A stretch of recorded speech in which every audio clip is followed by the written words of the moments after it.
Au point de vue politique, ça voulait dire, le projet de l'époque, c'était donner la terre aux paysans. Au niveau technique, il fallait mettre en culture le pays.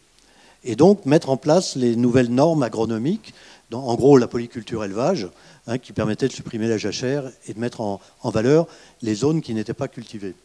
Et puis au niveau culturel, c'est là où on voyait un débat. Il y avait dans toutes les phrases, on voyait il faut mettre en œuvre un paysage qui soit beau et qui valorise un pays qui a fait la Révolution. Le côté esthétique, le côté culturel était très, très souvent établi jusque dans les textes techniques. Et donc le paysage devait refléter les idées de l'époque, c'est-à-dire la terre aux paysans, et en même temps la richesse du pays.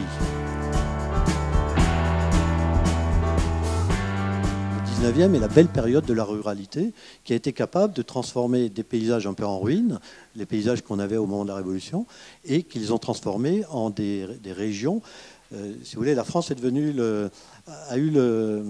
on disait que c'était le jardin de l'Europe à la fin du 19e. Et sur cette base-là, le tourisme a commencé à se développer, alors qu'un siècle plus tôt, un agronome anglais, Arthur Young, disait la France un vaste cloaque. Et c'était complètement nul, quoi. Bon. Voilà. Donc en un siècle, la France a été capable de fabriquer, enfin tous les paysans, tous les ruraux, ont été capables de fabriquer des petites régions qui avaient chacune leur identité, avec le Morvan, la Loire-Atlantique, etc. Enfin, chaque région avait son identité qu'elle a développée en utilisant au maximum toutes les ressources naturelles qu'ils avaient pour permettre un développement de la production. À partir du XXe, les énergies ça n'était plus des énergies qui provenaient de l'aménagement de l'espace hydraulique, éolien, etc., ou humain, les animaux également, qui fournissaient toute l'énergie nécessaire à l'organisation et à la production agricole. Et là, il s'est trouvé qu'on a découvert le pétrole. Le pétrole qui était quelque chose de très pratique, pas cher, on allait le prendre gratuitement ailleurs, ou presque, et très souple d'utilisation. Et à partir de là, on a restructuré alors je parle plus de l'agriculture parce que j'ai plus travaillé là-dedans, mais ça va être pareil dans la ville. On a restructuré l'espace au service de l'utilisation du pétrole comme étant la nouvelle composante agricole de la production qui allait se mettre en œuvre.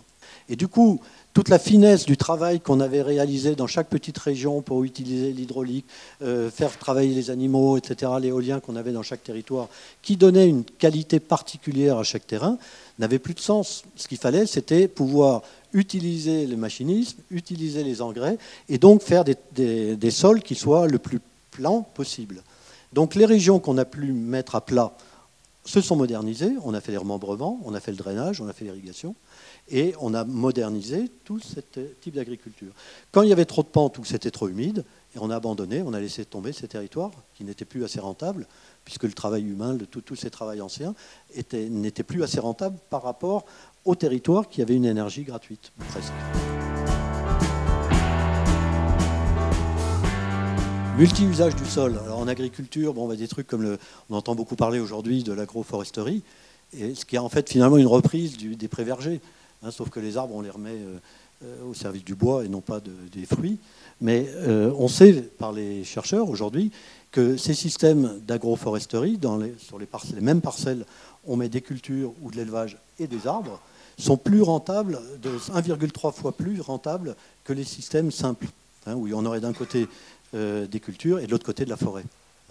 Donc voilà, en général, de remettre un peu de complexité dans les systèmes, plutôt que de faire du zonage, est un enrichissement économique, et en même temps, c'est plus cohérent.